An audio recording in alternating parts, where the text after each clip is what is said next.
Welcome home to Big Apple Mountain Tarot. I'm Mike Rusnak. I'm Everest Tall. Today, we're going to talk about eclipse season. And we're going to talk very specifically about the upcoming eclipse, which is happening on March 13th at 11:56 p.m. Mountain Time. 1:56 a.m. Eastern Time, 6:56 a.m. Greenwich Mean Time. Yeah. So this eclipse is going to be involving our north node and our south node. Our south node is what we're going to release and let go. This is in Virgo. Our north node is in Pisces. This is where we're kind of going. Collective destiny, spirituality, spiritual work. So we will be shedding those Virgo traits, the lesser traits that Virgo exemplify, like perfectionist attitudes, and they could have a tendency for being the worrywart, Overthinking. right? Yeah, overthinking, overjudging. Virgo is ruled by Mercury. Mercury is a very fast planet. As we know, it's closest to our sun, closest to our ego. Virgo, on the body, it deals with gut biome, but it's also in the head. Yes, and Virgo can overthink, overanalyze, right? Right. And just over-obsess. Over-obsess, over-worry. And we want to shed that in exchange for our gut health. And it's literally about cleaning up our gut health, drinking some apple cider vinegar, getting very happy in our belly, but moreover, trusting our gut. Trusting the millions of little bacteria and microscopic organisms that live inside of us that help us. It's like Horton Hears a Who. Horton Hears a Who. We got to trust. We have to hear our gut. We have to hear the Who. Now in March, it's an extremely powerful month. We have two eclipses. We have the equinox. We have retrogrades. Venus and Mercury will go retrograde right after this moon. So it's about getting ready to reflect and review. And release. But also something we're not going to hear about in the nightly news or on our phones is that there is a spiritual awakening, a major shift in consciousness happening right now. And this is a call for all of us to dominate our own frequency, not to be dominated by it, but to dominate our frequency. Yeah, and I feel like there is a little bit of this new world that we've entered into. The 20th century is dead and gone and buried. The geopolitics are really switching around. It's really kind of shifty and a little crazy. I think it's important to let go and to stop trying to fit the present reality into a 20th century construct. And to not confuse power with cruelty. And that's how to tell who the idiots are. Those who are using cruelty in their words, they're idiots. Their actions, it's very primitive. It's very base. We're moving beyond that. And we go into a Piscean place. It's divine source, right? Getting in center with our divine source. Yeah. Right? And at this time of year, it's for Catholics, it's Lent. It's about giving up. Something. Why do we do this at this time of year? We have to detoxify as we're moving into the spring. As eclipse season's happening and the cosmos is helping us fall in the southern hemisphere. Helping us kind of move and stuff. And we're naturally being detoxified through these eclipses. The Christians use that as Lent as a way of kind of activating the detoxification. Very good. No, thank you very much. Yeah. So this time is about reevaluating. The sun and the moon will be at 23 degrees. Sun 23 degrees Pisces.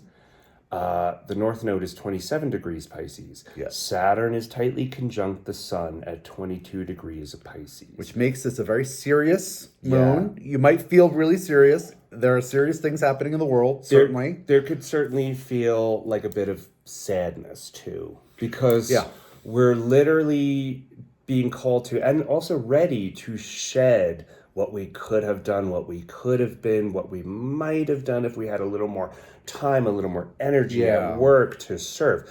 But it's always about asking here, what is keeping me from proper service to myself, to my health, to my family, to my neighborhood, to my country? What is keeping me from that service?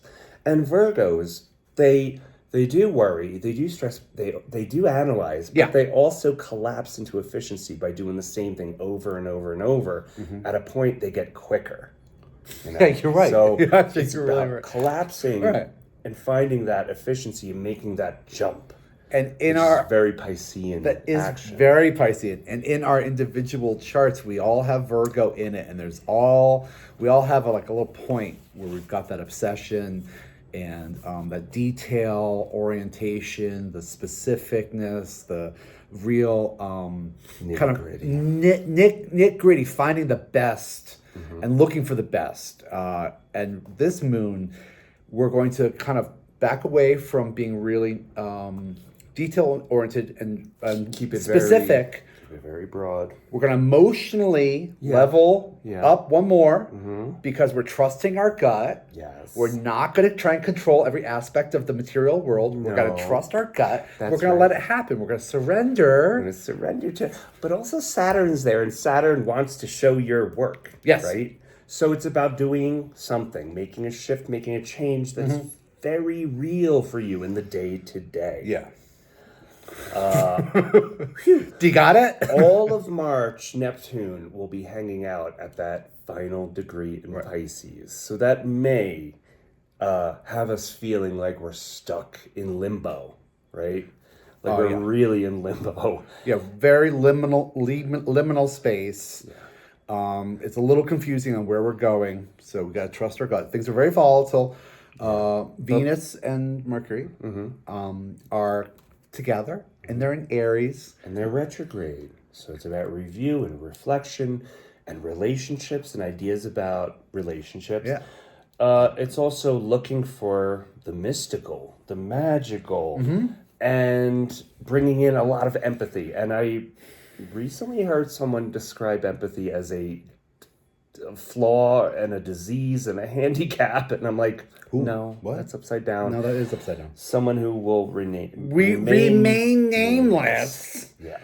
Now, Mercury and Venus. Mercury is at 9 degrees Aries, so that is actually going to be where our eclipse that happens on the 29th of this month is. So Mercury is there kind of opening up that degree during this lunar eclipse, which is a full moon lunar eclipse. The moon is about our emotions, right? Sure is. The sun is about our ego. So there is going to be information coming to us through Mercury, conjunct our friend Venus, that it's going to be like a pow. And Venus first started going retrograde a few days ago. Yeah. In Aries at 9 degrees, and Venus and Mercury are going over the same territory. Yeah. You know, they're back into the same point in Pisces, 24 degrees, then going forward again. Yeah. Venus will spend 3 months in Aries and 2 months in Pisces. There may be an echo of what was going on in April of 2017. Not to get stuck in the past. Not to get stuck in the past, but just kind of think about what was happening in the spring of 2017. I wonder what was happening in politics in spring of 2017. Yeah, but just personally. Yeah, personally. And it's a call to not sit in victimhood, not sit down in where we've been through our traumatic recall, things that our parents have done to us when we were 5. We still feel it today. But it's a point where we know we must let that go. And we're ready. We want to bring something new in and build something radical and different. Yeah. The times are changing, and we all got to release and drop some stuff. It's absolutely the end of a world, a version of our world. And that's okay. It's great. Because there has been a new world being birthed as this old world is collapsing. Right. And we don't hear about the new world too much, but we have to know that it's taking place. Yeah, well, we're not there yet, but we're building it together. And that 9 degrees Aries point, it's a very bold point. Yeah. I actually have my moon at 9 degrees Aries. It's a very kind of aggressive, like pushy, energy. Ooh. And we're getting kind of set up for a big push coming up at the end of the month as things are moving. And later on in the year when Jupiter moves. But also this Saturn Yeah. and Neptune conjunction, which active now, but it'll become more exact around the middle of July. Yeah. And I'm sure that the summer's going to be wild. I mean, we say March is wild. March is wild. I think the summer is going to be crazy. Yeah. In a good way. And we can, get wrapped up in the fear. But it can also be fun in a way. Well, yeah, if you want to hide underneath your bed Yeah. and be scared of everything that's happening, It'll get worse and worse. You'll build that snowball to hell. yeah, you'll attract doom and gloom. But if you like kind of look at it objectively, Saturn's helping us to look at things objectively. Be realistic. Don't over obsess on what the 20th century could do for us, because it's gone. Stay curious. Trust our belly. Trust our gut. Trust our belly. Stay curious. Stay very creative too, because Pisces, it's like ultimate creation. We could dream, and we could write music, and we could create art, and it's a fabulously creative time right now. The North Node is 27 degrees Pisces. That is square to the galactic center. Oh yes. If you are dreaming vividly, like we are, Really vividly. listen to those signs, listen to those messages, and look for that third birth, right? There's that first time we're born. Yeah. When we're babies. Literally. The second time we're born is when our ego gets stronger and we start attaching to ideas of pride and, confidence and, But then we hopefully Release our shed that ego. ego. And then we're born again a third time. Many people don't get to do that. No. And that's Many where, people are trapped in their egos. and that's where a lot of the ills come from. Many old, feeble people are egotistical and ruining things. I wonder who you could I wonder who I'm reference. talking about. Tease 'em, Louise 'em. So this is fantastic. Eclipses are great. We're gonna release some nonsense that is holding us all back collectively, and we're gonna go through the zodiac with our tarot card. Pull one card. I think just one card. All right. We'll discuss what position this moon falls in. Yes. As well as Mercury and Venus, what positions they fall in for each of the signs. 1, 2, 3. And we're gonna start Then with the answers lie here. Aries. Aries, this is your And for 6. Aries, an Aries rising. Yes, this happens in your 6th house. Thank you. I got ahead of about, excuse me, it's about service, work, relationships. Okay. It's about waking up from a nightmare.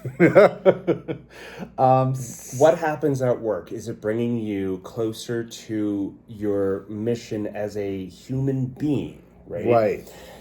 Right. Mars and Venus retrograde, yes. This could be about letting go of a lifestyle. 6th house is daily routines. It's what you do every single day. Perhaps your daily routine has just been dragging you down and it's not helping you in any single way. Maybe you're working too much. 6th house is about work. Maybe it's about strife, being stuck with people at work who you know that you can't really escape. You don't have that free will to take yourself somewhere else. You're stuck with them. You're at work. Yeah. What does that mean? Yeah. Where do you go? How does it evolve you? How does it evolve you? Like our day-to-day kind of material life. Yes. Every day in the present. Now this figure is waking up from a nightmare. There's 9 swords like above them. It's darkness behind them. Swords are what? Thoughts. And this is about going with your gut. She's not seeing the comfort. The comfort. Literally. Literally the comforter Yeah. is not being seen. She's blind to it because she's trapped in her thoughts, over obsession, a want to kind of control things. This is like the 9, so it's like really kind of building up. It feels really intense and obsessive. But if we just kind of relax into our gut. And accept that the answers are there. Just like Dorothy, the answer was always there with you. It was always there with you, Dorothy. Yeah. Taurus. So for Taurus and Taurus rising, this energy is in your 5th house. And it's about outdated views of love, love and children. Yeah. Right? Creativity, hobbies. Creativity.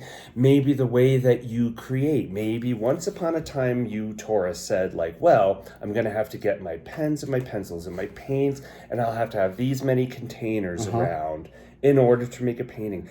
And maybe it's about getting looser and freer and like really freeing up that energy to Or create. it could be about like maybe your paints are like a very specific French brand. You know, you love the French watercolors, and right now you just can't get it. And Mercury and Venus is in your 12th house position, so this is about inspiration, off-world stuff, right?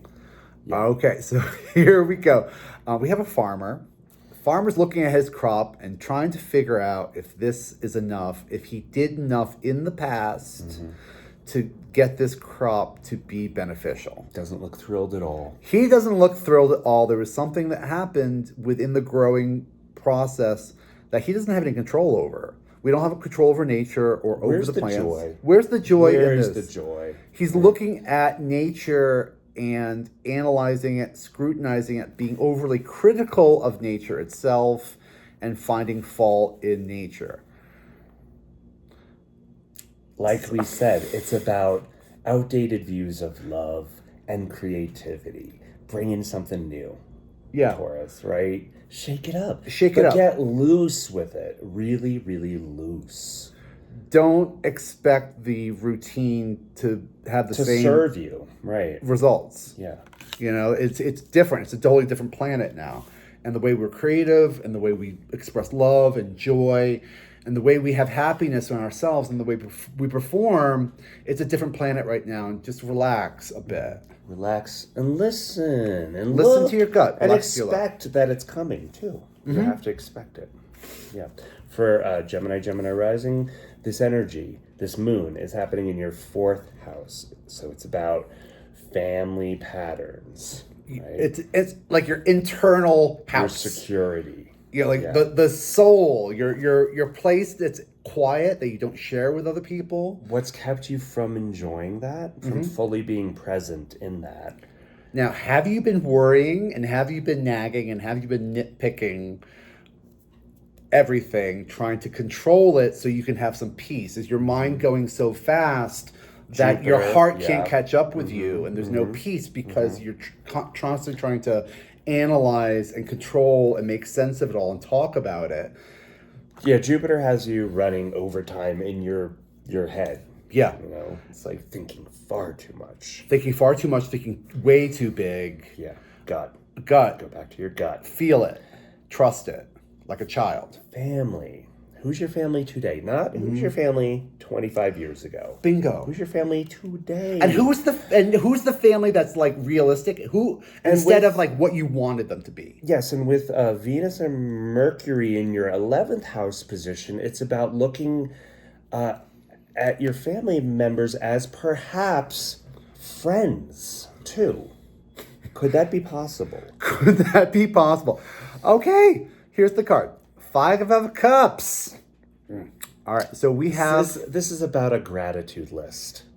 Bingo. Like, I don't have this, but I do have oxygen, electricity, water, a roof over my head.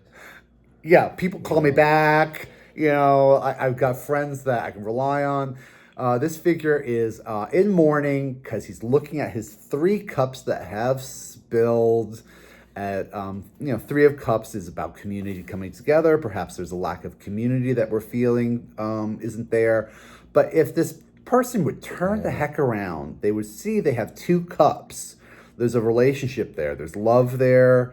And they're looking at the community, but not seeing the connection to human beings. Yeah, Mars and Venus retrograde, so it's about reviewing who your friends have been. Maybe think about all the friends that you've had, and if they're around, touch base with them. Yeah. You know, start shaking their baskets. Just shake the tree a little bit. Mm-hmm. Yeah. It's okay. Yeah, it's fine. It's fine. Okay, for Cancer. Cancer rising, this energy, this moon, is occurring in your 3rd house position. Right. Right. 3rd house. And you have Mars with you right now. So that could be a little bit of overthinking and worrying about siblings and neighbors.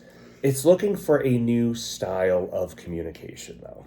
A new way of talking. You know, it's okay. So, third house that's Mercury right there. It's the way we talk. It has to do with our neighborhood, stoop politics, local talking and communication, neighborhood, community, siblings, and we have a total transformation of the way we deal with each other and the way we talk with each other.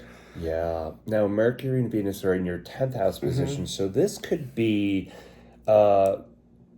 urging you to look at possibilities while you're at work for new communication, new friends. Like, it's weird to go into work to look for new friends, but I mean that's how it works. That's how the world works. That's how the world works. You sometimes fall in love with someone at work. You sometimes, we're not robots. You know, we work with humans and the people that we like and have a way about each other.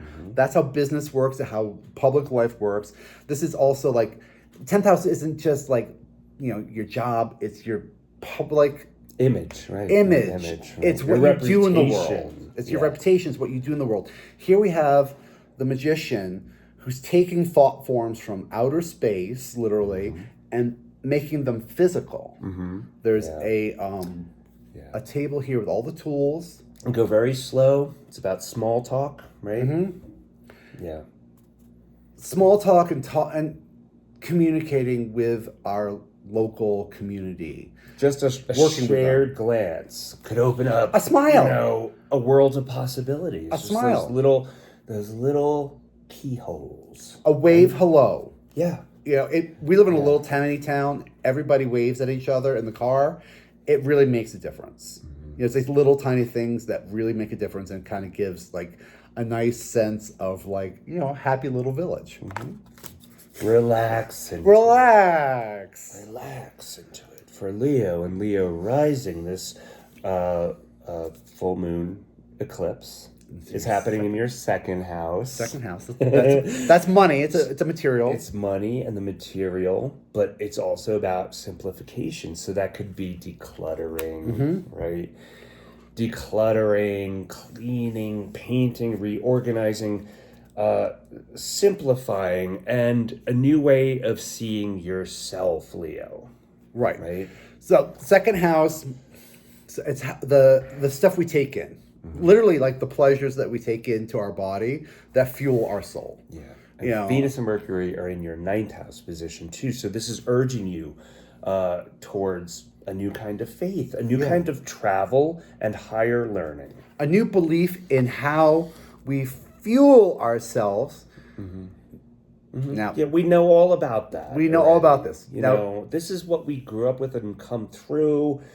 And we don't want it anymore. So we just want to put it down and go do something new. This is kind of a perfect card for this eclipse. This card is actually happening during eclipse. And this fellow, he's wearing a red cape, kind of indicating that he's in action. He's walking away from... And 8 is the Leo. Oh, yes. Strength card. Yeah, okay, yeah. This is a Leo card. So this... You're right. So this has to do with having the strength to walk away from what isn't serving us. Put the feelings down because they're just wearing you down to a squeaky little nub. Right. So put the feelings down. And this person is walking kind of towards the ocean. He's walking towards Pisces, walking towards collective consciousness. He's going towards town to look for a good, rich meal. A good rich meal and a nice hotel. Yeah, with comfort, with no more suffering. It's like, I'm gonna go find the town. I'm gonna go find the people. Yeah, I'm gonna find something delicious and comforting because humans can make things that other humans love. This is one of the things that we do is we produce things that are just wonderful for each other, which as simple as like a wonderful meal or a lovely drink. Or a good movie. A good movie. Just some company or just some great music. Yeah, simplification, decluttering. For Virgo and Virgo rising, this, of course, is happening in your first house. So all it's about you. All about you and the way that you process relationships, Venus and Mercury are in your 8th house position. Yeah. So this is about transformation and being a part of other people's economy. And for you, Virgo, specifically, I thought it would be a good idea for a Virgo experiencing this to just write a whole lot. Don't plan on anyone reading this. Just write stream of consciousness, what's in your mind, just to process. Right? Don't even worry about spelling or if the words look like words. Just put action onto paper and get the information out because there's secrets. There's a subconscious secret going on there about yourself. And anyone born with a planet around 23 degrees of Virgo, you're going to feel this. Oh, you're definitely going to feel this. Yeah. So here we got the High Priestess. She is ancient moon knowledge, this feminine intuition, trusting your gut. Your gut. She's not thinking. She's not overthinking. She knows. She has a deep knowledge over tens of thousands of years, hundreds, millions of years of she doesn't have to run things past marketing. No, she doesn't even count time. No. This figure is in front of a screen with pomegranates on it, kind of indicating that there's real deep secrets behind her that she's guarding. She's between these columns, these Masonic columns, Boaz and Joachim, which is kind of all about electrical. It's a battery. A battery, a psychic battery. Now it is, Pisces energy, so Pisces is super woo-woo. It's what it's all about. It's off-world stuff. Don't let that discount Pisces. It's very real. Oh, it's very real. The woo-woo. The woo-woo is very real. Yeah. And so we're getting in connection with that. We're detoxifying. We're going to release toxic relationships, real rough ways that we've been treating ourselves. And we're going to just make it into it. Make it a bit easier on yourself. Relax into it. And you don't need to show your own work to yourself, Virgo. No, you don't. Your job is to feel with your gut more and to just trust. Yeah. Right? Look for the divinity. It's Pisces. Divine. Divine. You're divine. Yeah, for Libra rising, this is happening in your 12th house. Okay. 12th house is about shedding addictions, old world style. Yeah. Giving up for Lent, right? Yeah. This is our unconscious house. Yeah. The Tower card. I love the Tower card. It's all about things collapsing that weren't built properly to begin with, and that's great. It's great. We don't want structures that don't function properly. And this could be a message about relationships for sure, because Mercury and Venus are in your 7th house position. Yeah. So this is review, ideas about relationships and love and finances. A maturity leveling up. Yes. We're not going to obsess. We're not going to micromanage. We're not going to be overly critical over it. We're going to emotionally trust ourselves. And because it's your 12th house, it could very well mean that paranormal activity, someone contacts you in a dream, something like that could go down for you. Yeah, so keep a dream journal, everybody. Yeah. But I think especially with this eclipse, keep a dream journal.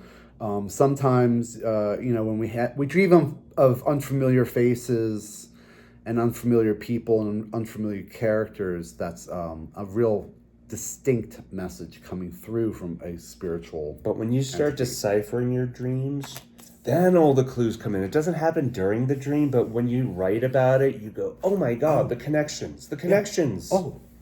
Yeah, look at how that's built. Look at how interesting. Well, that's interesting. For Scorpio rising, this energy, this moon happens in your 11th house. So that regards friends, networks, social media, goals. Mercury and Venus is in your 6th house position. So this is a change in your routine. Yeah. A change in your routine, a change in your goals, a change in your friendships and your networks. Perhaps we've been doing business in a certain way over the years, and all of a sudden things are changing. And perhaps you have to kind of get current with that and really honor that these changes have happened. And Yeah. maybe this person isn't with me anymore. Maybe I can't rely on he or she or them or the dog or the cat or whatever. Now, the 11th house is Aquarius, and there's a certain amount of like utopian kind of idealism happening there too. So let's say that like a new idea is coming into you, a new feeling. Now, we're not doing ideas, we're not doing our heads, we're doing a gut. Mm-hmm. There's a new intuition. Mm-hmm. There's a new like kind of flavor. There's a smell about the world that's a little different, that's helping us as we navigate the Ten of Wands, which is a burdensome. That's a lot of passion, right? That's a lot of passion. Look, I'm passionate about A, B, C, D, E, F, G, H, I, J. But Saturn is with the sun. Yeah. And Saturn wants real organization and real structure and real boundaries, right? Yeah. So we have to gather our passions and carry them lighter. So that it's not breaking your... This fellow can't see where he's going because he's carrying these passions in a ridiculous fashion. Why the heck is he carrying it like this? He's going to trip over it. There's got to be like a better way of doing it. Like, doesn't everyone see how hard I'm working? We do, and we think you're very silly. You could just do this so much easier. Just trust your gut.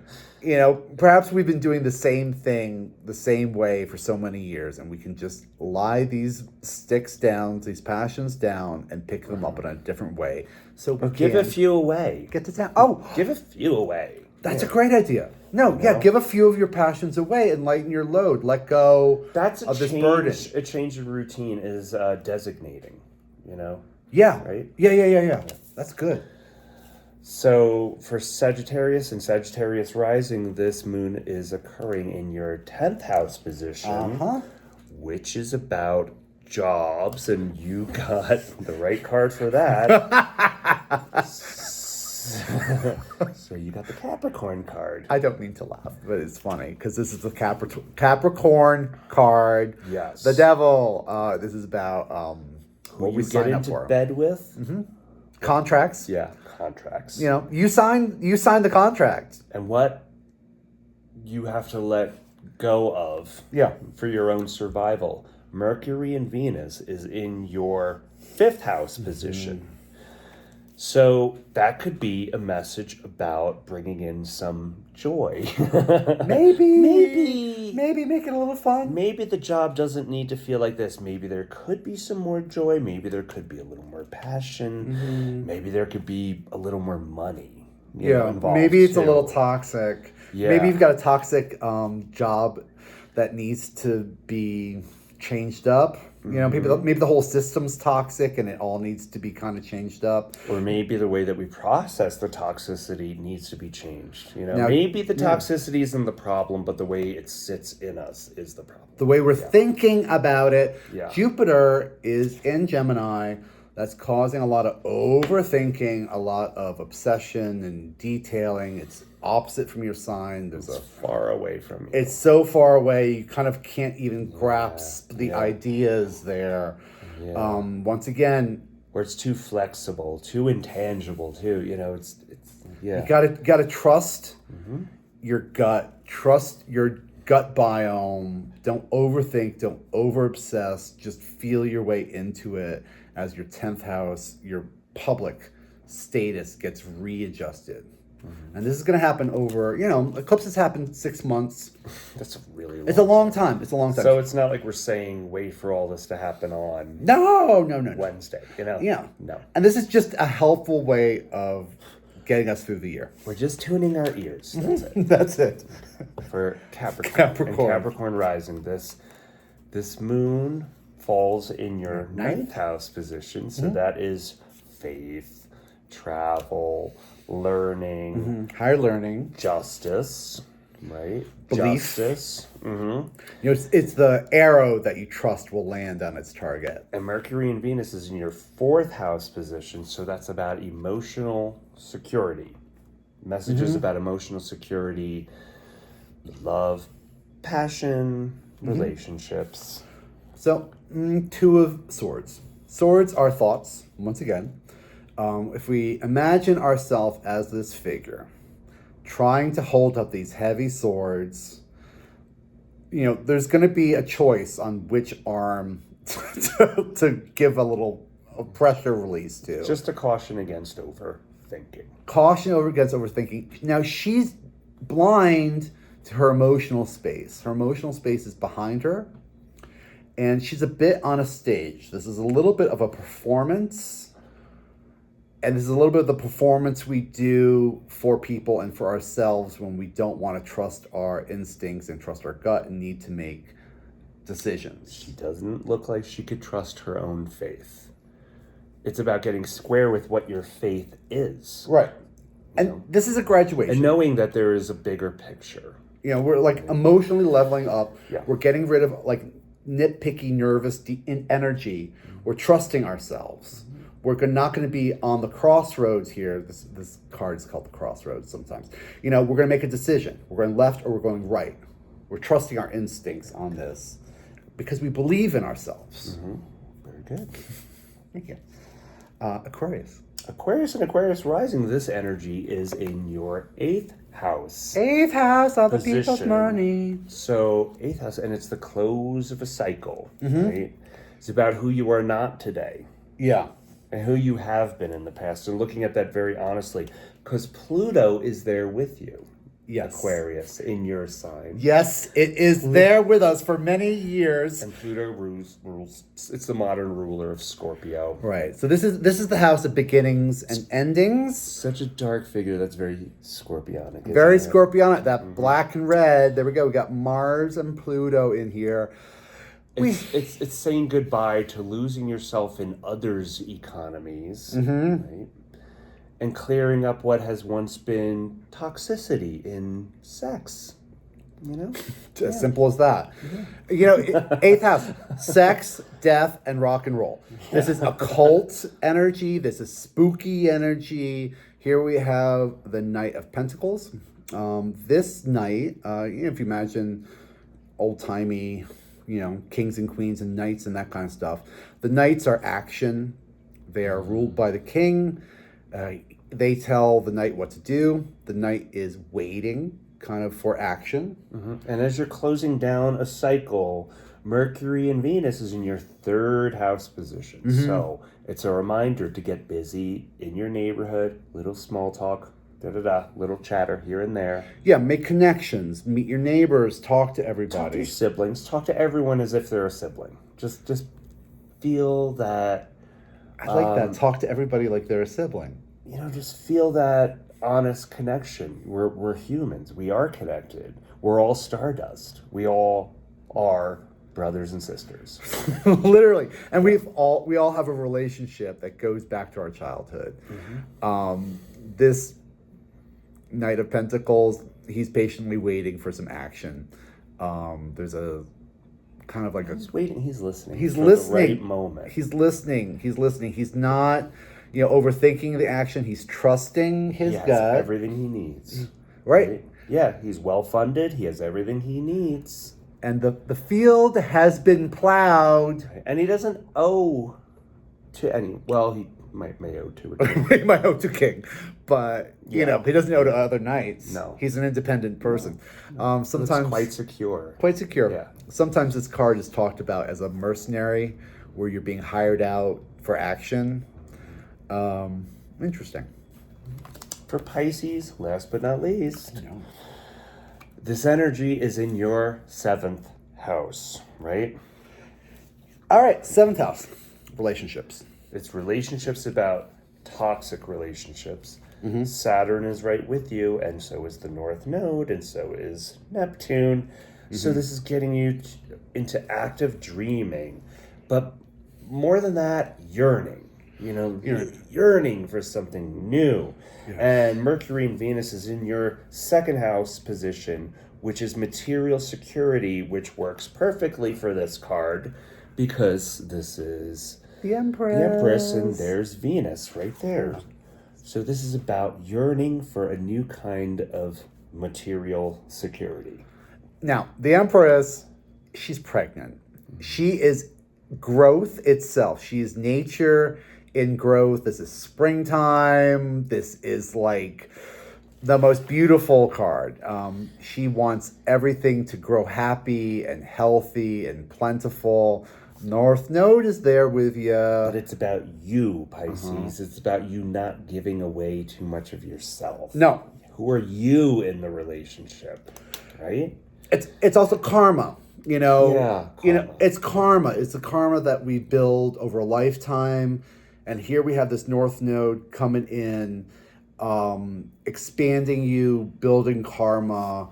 Seventh house, not just about karma and relationship, but it's also about legal issues. It's square the galactic center, the North Node. Yes. So this is a fated point for you. Major eclipse for you. You know, major eclipse involving growth in relationships, growth in karma and positive, like karmic actions, and legal issues. If there's something happening legally, you know, this is great. Yeah.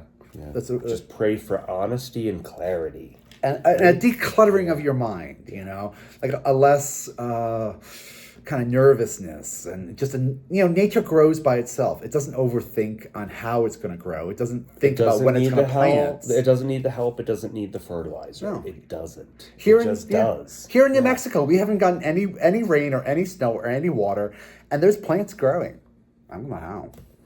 Yeah, we didn't need to do that. It was going to happen anyway. It was going to happen anyway. We didn't need to do a thing. It happens naturally. Yeah.